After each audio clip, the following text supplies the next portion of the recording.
Welcome back to another class on Evean Hazaer Halacha series. We are continuing in Siman Aleph in Halacha Chet. This will be part 12 of the Shi'ur. I want to try to get in the Roma today with a Cham and Ot Yud Bet. Before I do that, we had a bash that we did in the previous class in part 11 on Ot Tet Zayin. I saw that there are 3 lines that I did not bring in inside there. I want to read it now. So again, you'll have to listen to part 11 to understand what I'm about to read now, but I'll just say it outside and I'll get straight into the 3 lines that we skipped. We saw that the halacha is going to be that a person is allowed to go ahead and sell the Sefer Torah in order to marry a woman that is childbearing. Even if he did the mitzvah of Pru'ur already, because we're going like the teaching of Rabbi Yeshua that says you need to go ahead and sell the Sefer Torah in order to continue populating the world. So now that we know that the halacha is like Rabbi Yeshua, you have to continue populating the world. Why do I need the teaching of Rav Nachman? Because you have to remember, in the Gemara over there, the Gemara brings down Rabbi Yeshua's opinion and Rabbi Nachman's opinion. And Rabbi Nachman's opinion is, it is forbidden for a person to be without a wife. If you're telling me where it's clearly understood from Rabbi Yeshua that a person has to go ahead and sell his Sefer Torah to get married to a childbearing woman if he doesn't have the financial needs to marry her, good. So why do I need the teaching of Rav Nachman? Good, we follow Rabbi Yeshua and that's it. So comes the bash and he says like this, Umikol makom, and nevertheless, Nitzrech had Rav Nachman, Asur lamod b'lo isha. It's needed this saying of Rav Nachman where he said that it is forbidden for a person to be without a woman. Why do I need that teaching? The law tema, one shouldn't say, one shouldn't say that when it's impossible for him to go ahead and get married to a childbearing woman, he should sit without a woman. He should be by himself. Comes to teach you this case of Rav Nachman, the asur lamod belo isha. It is forbidden for you to be without a woman. Basically, what the Bash is telling us is like this. If I would not have the teaching of Rav Nachman, you would have made in your mind, you would have thought, since you cannot get married to a childbearing woman, for whatever reason it's going to be, you could be single all your life. Comes the Bash and he tells you that's why the Gemara had to give us the opinion of Rav Nachman. To tell you absolutely not, don't think like that and it's wrong. You have to go ahead and get married to a barren woman, but you're not allowed to stay by yourself. Now, before we do continue, I want to make something clear over here. This case over here is not speaking about if you're allowed to go ahead and sell the Sefer Torah to marry a barren woman. That's not what we're not speaking about, because we already saw that it's a machloket between the Cham in Ot Yud and the Bash in Ot Tetvav, where the Cham says you're allowed to sell the Sefer Torah, so you shouldn't be without a woman, and the Bash said absolutely not. So we're not speaking, Rav Nachman's not coming to teach us that Chiddush right now, where do you sell or you don't sell. We're not speaking about that, because we clearly see on the Bash's view, you're not allowed to sell. But what does the Bash want to tell you? He's just telling you in general. He's telling you another separate halacha, that if a person, chas v'shalom, cannot marry a childbearing woman, even after he already had a boy and a girl, let's say he became a widow, chas v'shalom, he get divorced, and now he wants to remarry, but he can't remarry a childbearing woman. A person shouldn't think, look, he can't remarry a childbearing woman, so he'll be by himself. Comes the Bash and tells you, that's why I need the teaching of Rav Nachman to tell you the asur la'adam, right? The asur la'amod b'lo isha, that it is forbidden for a person to be without a woman. Which comes to tell you, you have to get married. You can't get married to a childbearing woman, no problem. Get married to a barren woman. But to be by yourself, that you're not allowed to do. In any event, this was the Bash that we were supposed to do in part 11 of the Shur. Okay. Now let's move to the next phase of the Halacha. The Rama adds to this Yeshumrim, because remember, what did the Yeshumrim say? The Yeshumrim says, Sha'afil im yeshlo banim, even if he already did the mitzvah of Pruvu, Yimchor Sefer Torah, he should sell the Sefer Torah, Kedei she'isa isha bat banim, in order to marry a woman that is childbearing. And we saw that according to the Cham, he goes with the Stam opinion. According to the Bash, he goes with the Yesh Umrim opinion. Now, Mihu comes the Roman, he adds a very important Mihu. And however he says, Imakir, if he realizes, if he recognizes, She'eno ben banim od, ve'eno ra'ui od leholid, if he sees that he's not that type of person that is able to bring children to the world, or he's not able to go ahead and impregnate another woman, he's not able to bring children to the world, the Rama says, Isa isha she'ena bat banim. The Rama says, go ahead and marry a woman that is that is the barren, chas v'shalom. The other way around, right? That is not childbearing, that is barren. One more time. Mihu, however, if he recognizes himself that he's not a person that's able to bring more children to the world, he should go ahead and marry a woman that is barren, but he shouldn't be without a woman. He brings it down to the opinion of the Nimuki Yosef in Beperek Haba al Yivamto. Fine. Now I just want to see something over here. Is the Rama, one second, I want to see something.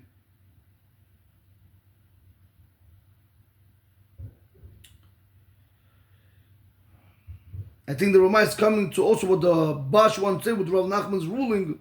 That's what he's coming to teach us, that if he sees that he can, right? Because in the Yeshom room they're telling us we're in the situation. When are we going to tell you to go ahead and sell the Sefer Torah? That's only if you are able to bring more children to the world. So now go ahead and sell the Sefer Torah because you can't financially afford her. Sell the Sefer Torah and then marry a woman that is childbearing. But comes the Rama and he tells you all this, what the Yeshua will say, that specifically if you are able to bring children to the world. But if you're not able to bring children to the world, the Rama is going to tell you, go ahead and marry a child, go ahead and marry a barren woman, but don't be without a woman. I'm just thinking out loud, Rabotai, is the Rama, is he going to side with the Bash or the Cham when it comes to selling the Sefer Torah? Who would he side with? Because the Cham said you're allowed to sell the Sefer Torah to marry a barren woman. The Bash said no. Who would the Rama side with? Is it implied from his words? Let me just see something. Mihu ima kirshen ben banim od vein ra'ui od leholid yisai isha she'ena bat banim. He doesn't say. He honestly doesn't say. He just says that if you know yourself that you can't bring children to the world, marry a barren woman. Don't marry a childbearing woman.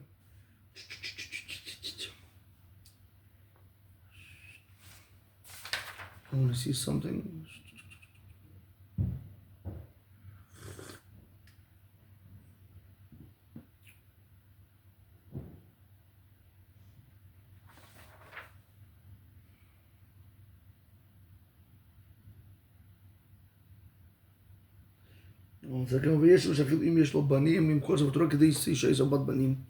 Right, that's when we get right. Rabbi Shu's ruling is going to be that specifically in order to be able to populate the world. But according to this, if you're not able to populate the world, there's no reason for you to sell the Sefer Torah. So in my humble opinion, if I do see anything different, in my humble opinion, I'm thinking that this Rama is going with the Bash. With the Bash opinion, where he said it before in Otetvav, that a person shouldn't sell the Sefer Torah. Now that I remember. Oh, wow. Wow, Ribono Shalolam, yes. Now I'll tell you what. I could even say it's going like the Cham. Now it makes more sense. Wow, I remember this now. Because if you guys recall in Ot Yud, in the Cham, he wanted to say that the Nimuki Yosef, even though it's implied from him that you can't sell the Sefer Torah for a barren woman, from the Nimuki Yosef, the Cham said you could learn his ways, you could turn around his words and learn like me, that you could technically sell. Now I remember, but the Bash said, no, you can't. The way he wanted to learn. It's very, very hard to say that. And that's what the Bash said. No.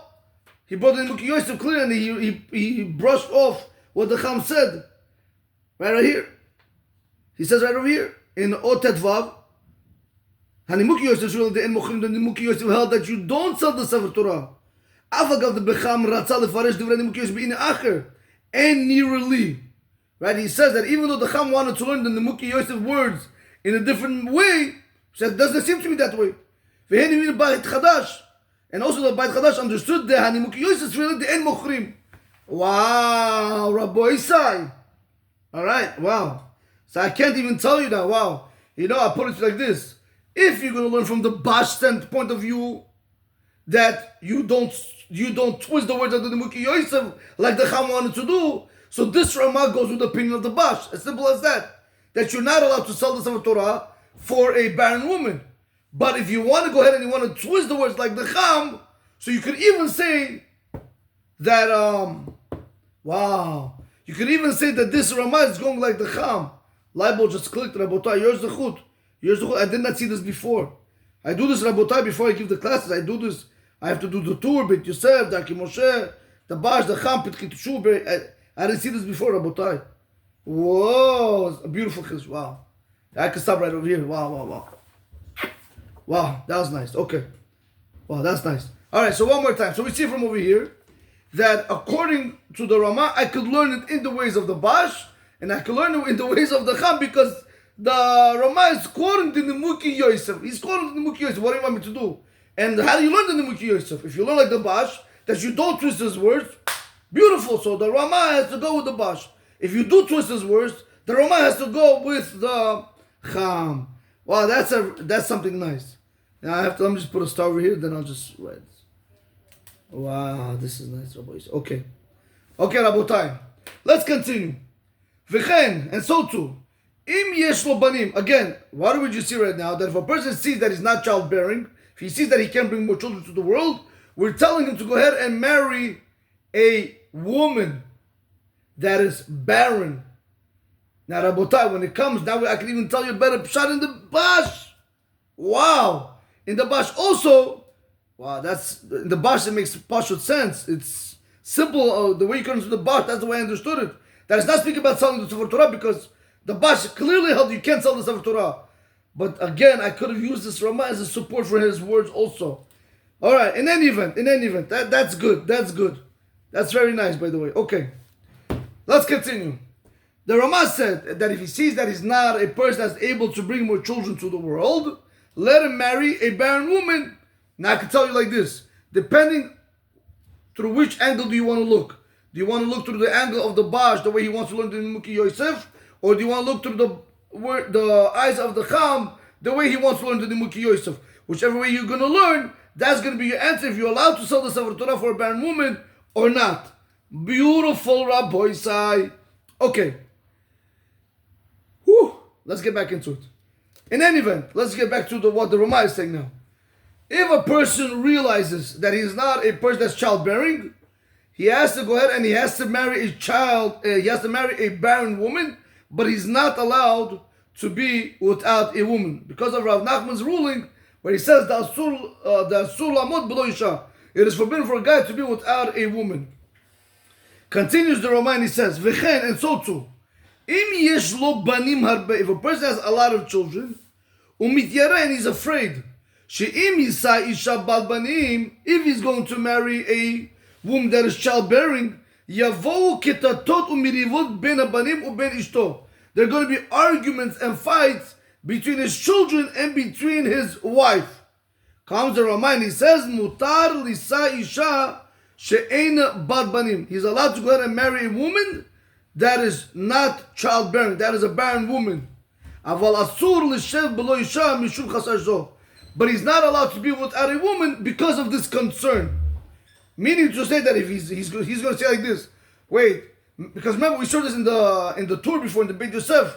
What kind of woman we're speaking about over here? Argumentative woman. This childbearing woman is argumentative. If she's argumentative, the Ramah is telling you, okay, go ahead and marry the barren woman, because we don't want her to argue with your children all the time. But if he's going to say, 1 second, maybe my children are also going to be argumentative with my with the wife that's barren, maybe he should never get married. No. The Ramah says for this chashash, for this concern, for this fear, no, you're not allowed to do that. Because you're not allowed to be without a woman, you have to get married. For that, we're not going to go that far to allow you even to be without a wife because of this concern that your children might fight. Now, Rabotai, but we do see over here something very fascinating. That the Ramah is paskening. Wow, this is nuts. He's paskening over here that if a person sees because of mirivot, because of ketatot and mirivot, because of fights and arguments between the argumentative wife that is childbearing, he's saying you could let him marry a barren woman, and he overlooks the mitzvah of V'le'erev al tanach yadcha. He brings this down from the Trumat edition in Siman Reish Samech Gimel. Rabotai, give me 1 second. Give me 1 second. 1 second, something. 1 second.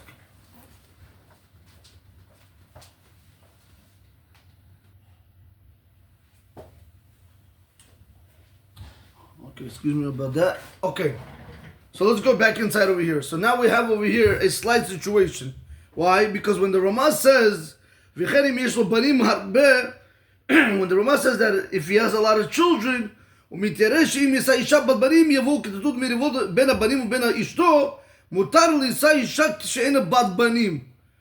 He's afraid that he's going to have, his wife and his children are going to have fights and arguments. He's allowed to go ahead and marry a barren wife, a barren woman. But what happened to the mitzvah of le'erev al tanach yadcha? That's number one. He's overlooking it.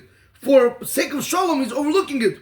However, the Ramah said, asur l'shem b'lo isha mishum chashazo. But to be completely without a woman because of the concern, maybe your children are going to fight with your wife, that we're not going to give you, like we explained before. Now, I want you to pay attention. In the parentheses, who does the Ramah bring down? He brings down the Trumat Adeshin, Siman Reish Samach Gimel. He brings it down in the name of the Trumat Adeshin. If you look into the Cham is going to go ahead and he's going to try to say that you can't bring me a proof from Trumat Adeshin. Why? Listen what the Cham says. The Cham says like this. In Ot Yud Bet, Haraya shevi ha-Trumat Adeshin, Siman Reish Samach Gimel. This proof that the Trumat Adeshin brought from Siman Reish Samach Gimel, L'din ze, shemimenu hotzi harav din ze. Okay, let me go back one more time. Haraya shevi ha-Trumat Adeshin, Siman Reish Samach Gimel, L'din ze. The proof that the Trumat Adeshin brings for this halacha, shemimenu hotzi harav din ze. From it, the Ramah went ahead and he learned that this halacha, mehadi masi'in lo etzaha hogenet lo. This that we offer the guy a proper advice that is appropriate for him. V'dachinan mitzvah yibum b'shvil ketata, and we push away the mitzvah of yibum because of arguments. Raya zo chalushahi. This proof is a very, very weak proof. Now, before we continue, we have to actually know what the Gemara is saying over there. You have to understand, Masechet Yevamot in Daf Mem Daled Amur Aleph. If anybody's aware of Chas V'Shalom Lolin Rabotai, what means Yibum and what means Chalitza. Right? Let's say Reuven is married to Sarah. And Reuven has a name, he has a brother by the name of Shimon. Shimon is married to Rivka. Shimon, if Chas V'Shalom Lolin, he dies childless, Rivka has to go ahead and she falls onto Shimon's brother Reuven, even though Reuven's married already. She falls onto Reuven. So either they're going to have to do Yibum, they're going to have a ceremony of marriage where he's going to go ahead and he's going to marry her, or either they're going to have to go ahead and do a ceremony of Chalitza, which means that he separates her from him. How is that done, Rabotai? He releases her. The Chalitza literally means to release her. How does he release her? By her taking off his shoes and spitting. That's how they both go their own separate ways, and she's no longer attached to the husband's brother. The Gemara over there explains like this. The Gemara says over there, what happens if the boy that the Yivamah fell onto, what happens if he's 18 years old and she's 60 or 50 years old? Or the other way around, what happens if the brother that the Yivamah is falling on, he is 50 or 60, and this girl's only 18 years old? So the Gemara says over there, we try to offer him appropriate advice. We try to say, the Gemara says over there like this. If he's young and she's old, we tell him, listen, what do you have to do with an old woman? If she's young and he's old, we tell him, listen, what do you have to do with a young girl? What do we tell him? We say, listen, go find somebody that's suitable for you. Go, stick to your age group. So that's what the Gemara is going on over there. And what does the Gemara do? Because we offer him this proper advice. So the Gemara, what did the Gemara just do? The Gemara pushed away the mitzvah of Yibum, and it went and it took up with the mitzvah of Chalitza. So from that case over there comes the Raman. He wants to learn he wants to learn it because of this case. What's going to be the problem with that? I missed a very important point. He says, okay, because of arguing, you have to understand. When you have a guy that's 20 years old and he's marrying a 60, again, not that he wants to marry her, she's falling on him, correct? Right? If he's 20 years old and she's older than him, I don't know, she's an elderly woman, the Gemara doesn't give the age. The Gemara says young man, elderly woman. Old man, young girl. Doesn't say the age. So I'm just throwing out numbers. So let's say the Gemara says like this: if a young man is going to marry an elderly woman, you're going to have a very big problem. Because now there's going to be fights in the house. Kavod Uzal, who did you take? Or she's 10 years older than you, right? And so on and so forth. Or the other way around. If he's going to be old and she's going to be young, they're going to start telling, you a young girl, what are you doing to her? She has a future ahead of her, let her have more children, so on and so forth. Whatever the case might be. What is the Gemara doing? The Gemara comes, the Chachamim say over there, the Gemara comes and the Gemara says, listen, Tzaddik, I think you should go and find, go marriageable age. But don't get married to an older woman or don't get married to a younger woman. Stay in your realm. If you're married, stay married. If you're not married, go find somebody your own age. But we see from over there something very important. We see from over there that there is such a concept because of war, because of arguments, we're going to push away the mitzvah of Yibum. So if I'm going to push away the mitzvah of Yibum over there by not having the guy, the brothers, the husband's brother marry his wife, if I'm going to push away that mitzvah of Yibum and do chalitza by releasing her, so you see, for when it comes for shalom, when it comes for not having balagan in the house, we're going to also tell us over here, go overlook the mitzvah of le'erev al tenachetcha and marry a barren woman. Correct? Because what did the Ramah say? The Ramah said, if you're ready to do the mitzvah of pruruvu, and the only concern he has right now that he's going to marry a woman that is very argumentative, and she's childbearing, we're afraid that he's going to fight. So what does the Ramah say? Good, don't worry about it. Go ahead and marry a woman that's barren. 1 second, what do you want? How do you want him to marry a woman that's barren? But there's another mitzvah besides the mitzvah of pruruvu. There's v'la'erev al tenachetcha. You shouldn't leave. You should still continue producing and bringing more children to the world. So why are you overlooking that rule? We're asking the Ramah. So comes the Ramah says, no, marry the barren woman because I learned it out from the case of, he brings a Trumat Adeshin, just like over there you see clearly that for mitzvah, for the sake of peace, for that they shouldn't argue, we push away mitzvah. So it's over here. If I push away the mitzvah of Yibum there, I'll push away the mitzvah of Le'er al Tenechetcha over here. What's the problem? That's what the Ramah wants to come about. So comes the Cham, and one more time about that, comes the Cham and he says like this: Haray shivi ha-trumat adeshin lidin ze, right? The proof that the trumat adeshin brought to this halacha, shemimenu hotzi harav din ze, that from this halacha, because remember, okay, I have to try to explain to you like this.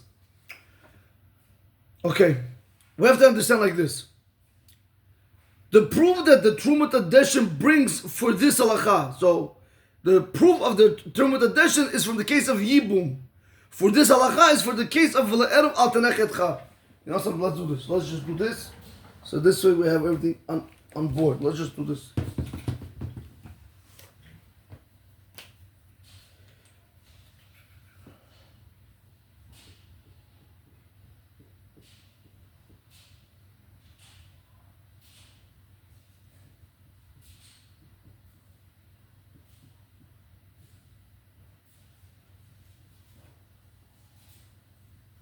Okay.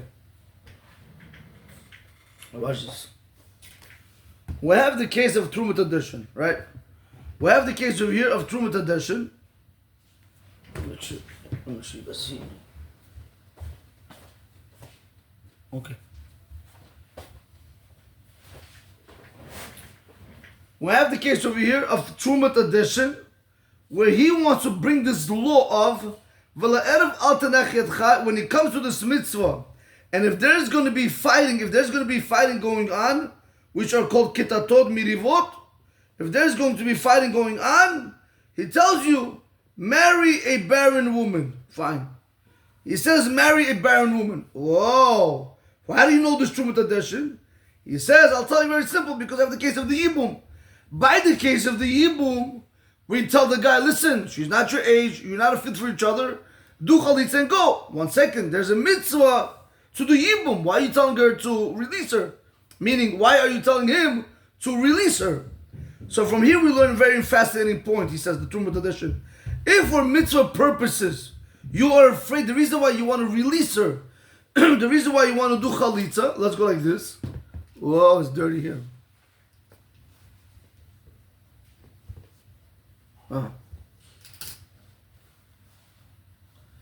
The reason why you want to do chalitza is because you are afraid of ketata, because you're afraid that they're going to argue. So again, you're pushing away a mitzvah, no problem, good, perfect.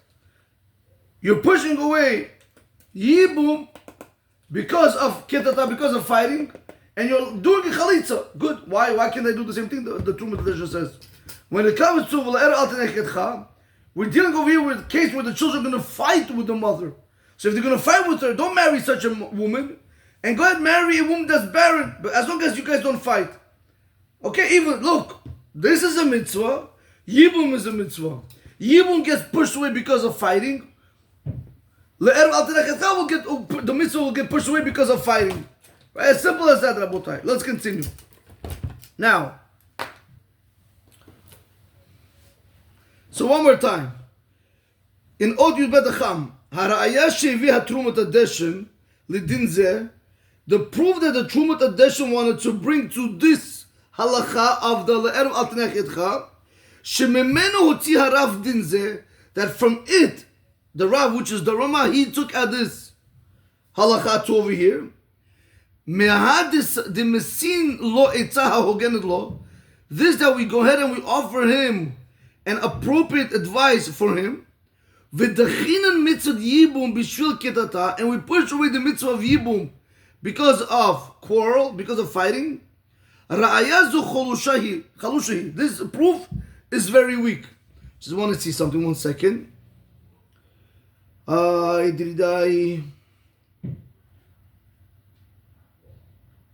Okay.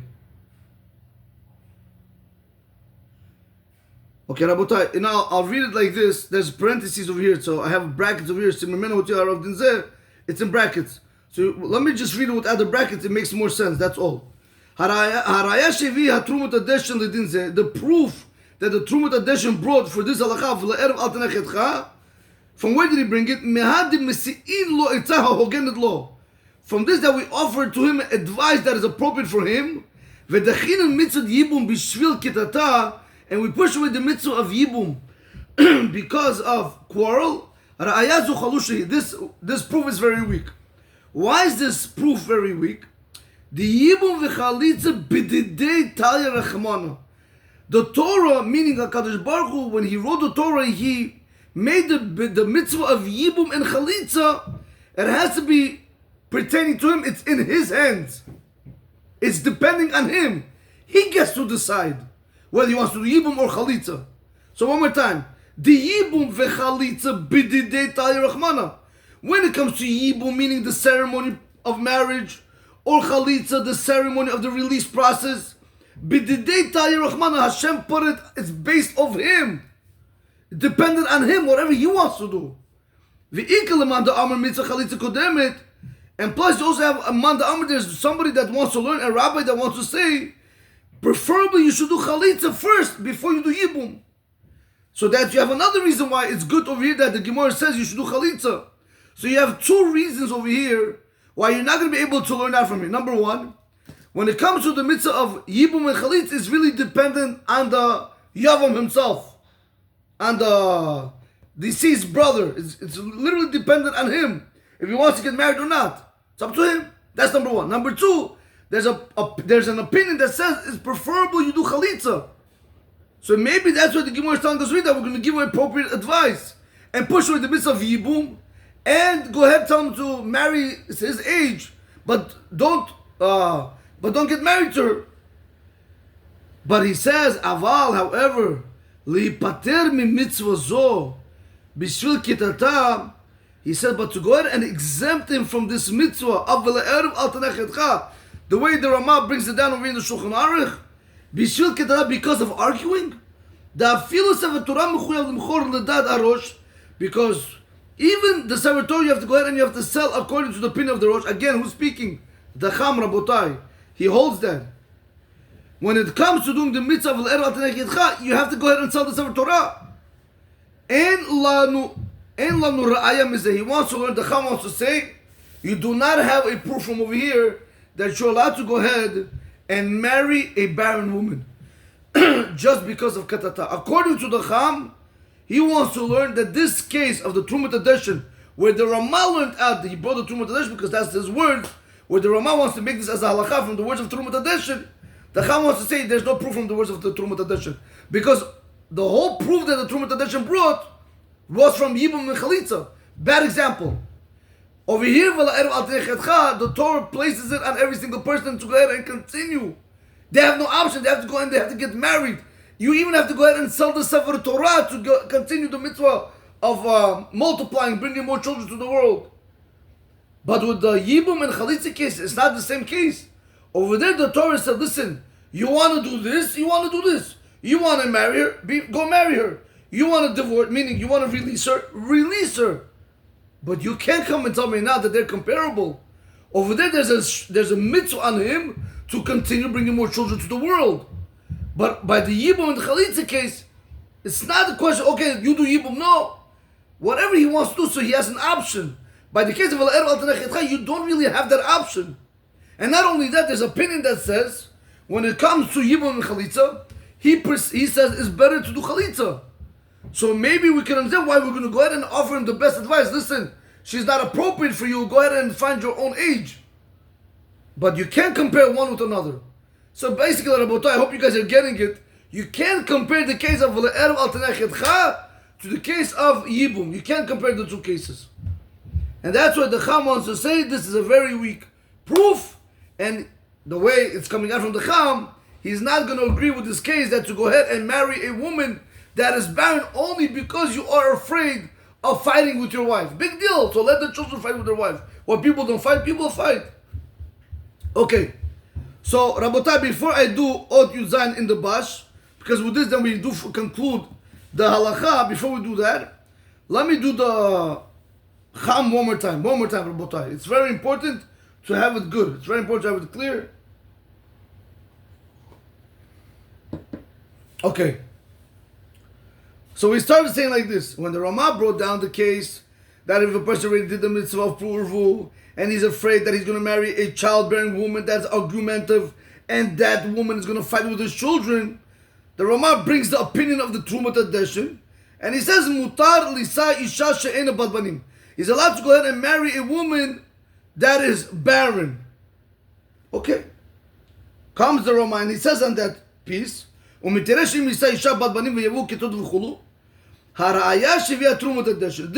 that the Trumat Adeshin brings, to this halacha of l'erev al tanakh, that means the Trumat Adeshin is bringing us a proof of Yibum case to the case of l'erev al tanakh, from that case of the Trumat Adeshin, where he wanted to bring proof from the Yibum case to the case of l'erev al tanakh. From there, the Ramah he brought this halacha over here.